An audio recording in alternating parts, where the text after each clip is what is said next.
What is up, fuckers? My name is Elana Meta, and this is a Wild Wednesday bringing to you conversations around intimacy, the word fuck, and living in a body you trust. And we have a very special guest here today, one of my dearest for over 10 years, Akil Apollo Davis. Hello, everybody. How you doing? Mm-hmm. He is a professor at NYU and SUNY Purchase. He is an actor and does incredible mask work, and also one of the most brilliant performers I've ever encountered. And Hyperbole. Yeah. Anyway, we're here to talk this week about removing the mask of masculinity. And you are so keen on so many lenses around, I'd say this topic, but I'm even curious of like removing the mask of masculinity. What does that bring up for you? So let's talk first about the idea of mask in and of itself. It is an image or a picture, an idea that covers the self.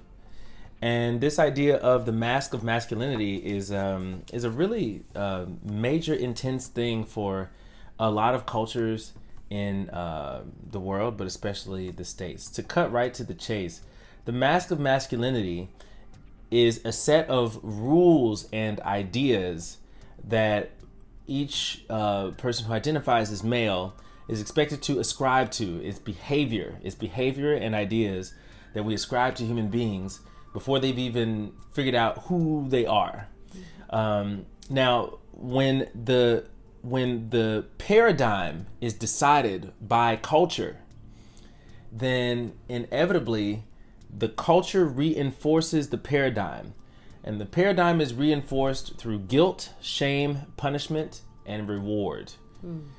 And whatever the notion of masculinity is in that culture, the human being is either exalted by it or suffers from it. More often than not, suffers from it, because our idea of masculinity is very, very small. It's very, very particular. It's very, very narrow.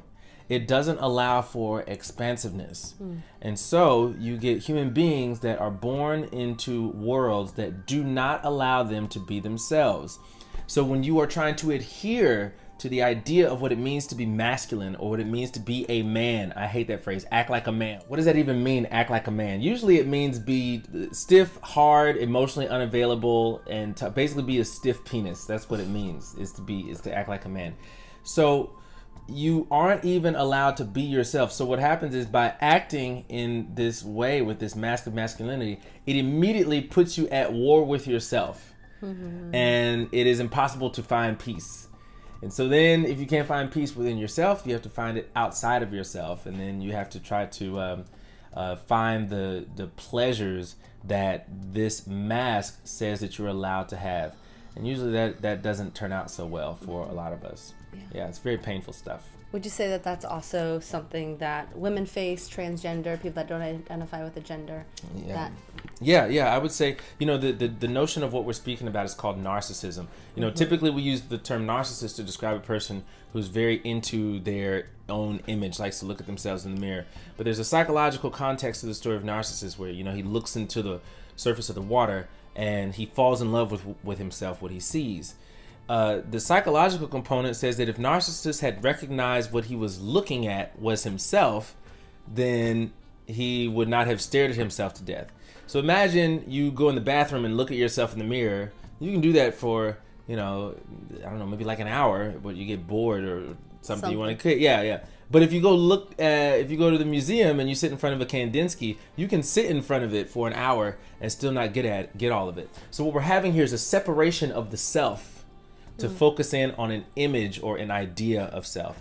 So you start focusing in on who you actually are. You become invested in this idea. It's called your narcissistic picture. And that's the picture that's taught to you by culture, by religion, by your economy, by the people you grew up around, by, all kinds of things, And so people are born into cultures that have strong narcissistic images, and they're not allowed to be themselves. They have to do what the culture says, and if you don't do it, we give you guilt, shame, punishment, and we somehow kill you.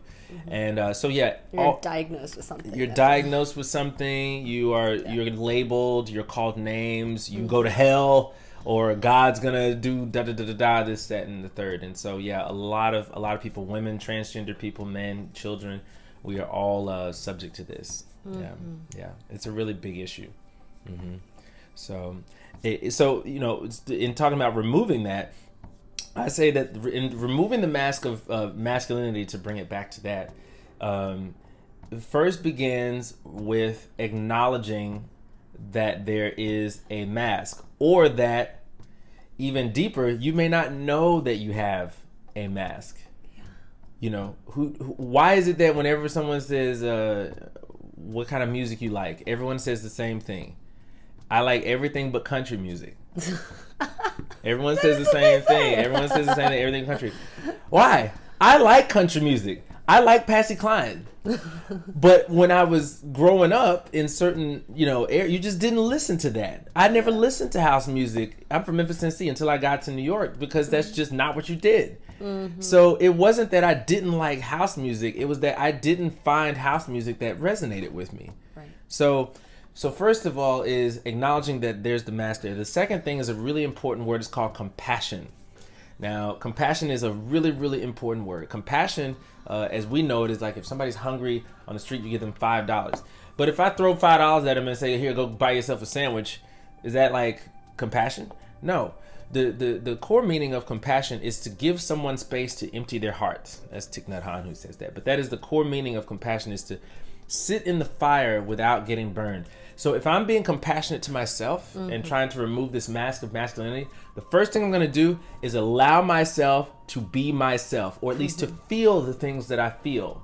Okay? If I'm feeling sad, when you say when you talk to your friends, you go, hey, what's up? How you doing?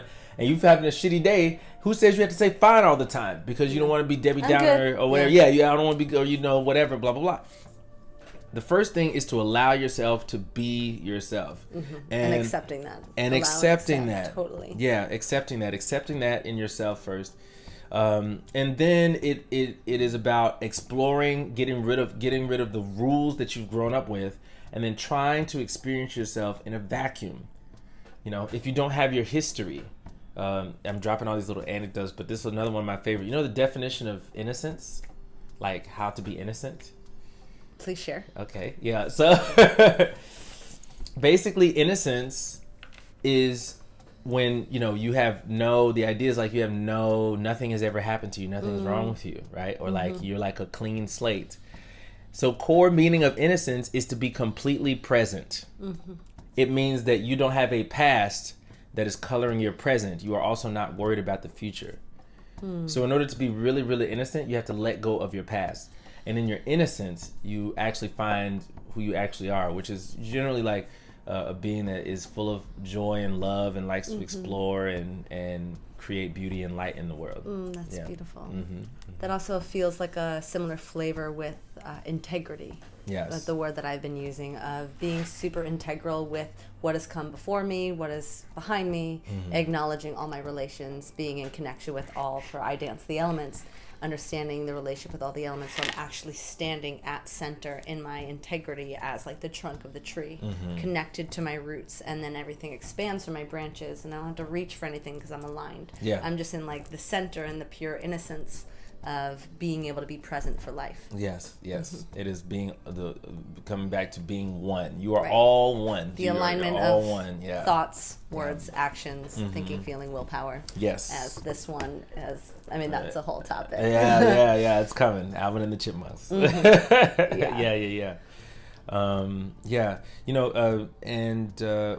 I kind of want to talk about the fuck thing, but we can totally go into fuck. I think this is a really appropriate channel for us to express that. Drop it. So we're gonna like shift into that. Okay. Yeah. We can segue into that, because part of what I saw this video with Gary V, who I really like a lot, and this woman asked him about his use of language. She says, "Do you curse in front of your kids?" He says, "Yeah," and then she's like, "Why?" He says, "Because it feels authentic to me, which I thought was a good answer. But she could not wrap her head around. And I thought that there was a really interesting nugget of wisdom in that, the authenticity. Elana has been using this mode of this word, F-U-C-K, which is a very powerful word, as kind of a framework of bringing the next round of education and exploration that she's in. And my question to people is, why is fuck such a bad word? Why is fuck a bad word? And when you think about it, some people say because of what it means. Well, fuck basically means like sex. But sex is not in and of itself a bad word. Right? You can say that. But we also use fuck in so many other ways. Yeah. Like fucker. Yeah. Or I fucking love you. Yeah. Yes. What the fuck? Yeah, what the fuck? What the fuck about the word fuck? When I say what the fuck, it doesn't mean sex. Right. Right? So there's so much to it. Yeah, there's a lot to it. And what it actually comes down to is its phonetic structure. It's the phonetic structure of the word fuck that really gets us. I teach Shakespeare, and part of what you start to see is that when you want to be really good at Shakespeare, you pay attention to vowels and consonants. Consonants represent your will force. If you want to speak with more force, you got to punch your consonants. P's, D's, T's, K's. And if you want to speak with more feeling and expression, you have to elongate your vowels and make it soft. Yes, soft, soft F, yeah. As opposed to fuck, right? Yeah. That structure, F is what's called a fricative continuant. Friction is a combination of a vowel and a feeling element because it has movement. So it is a vowel that has movement. So it starts out with will. Then you go to the U. And that's what I call a guttural vowel sound. You have these guttural vowel sounds that are yeah, when you're usually describing something that, is like, vowel-y, totally. like that. Not like ah, e, a, ooh, like that. It's lower. Yeah. And then you round it out with another hard sound like that. And then you get this really aggressive sound.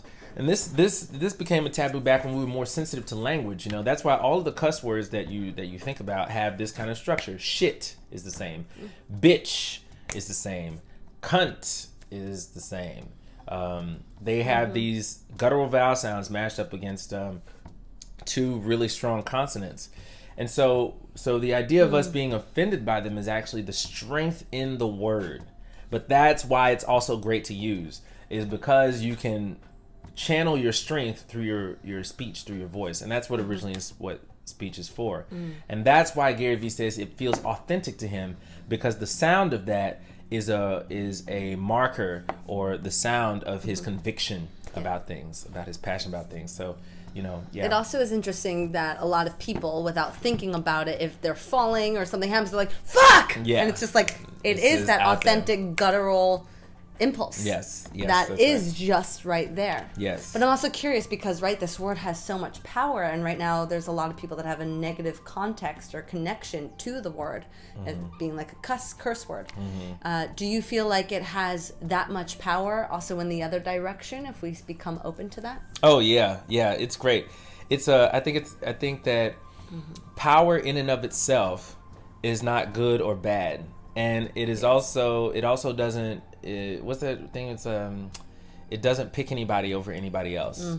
I forget the word, it's escaping me at the moment. But power in and of itself is not good or bad. It just is. Totally. And the interesting thing is, it's like the suppression of the word is what gives it power in so many ways at the same time. That's right. That's right. The fact that it's a taboo gives it more power. Yeah. Same with fuck and also sex. Yeah. Sex in so many ways is also a taboo. It's something that is so suppressed, which is also, there's like a lot of this, but it's almost connected to our instinctual nature. It's instinctual to just be like, fuck, when we fall, or wanting to have sex because it is part of our natural primal connection. Yes, that's right. So it's almost fuck is our connection to a primal with a linguistic connection to it. Exactly.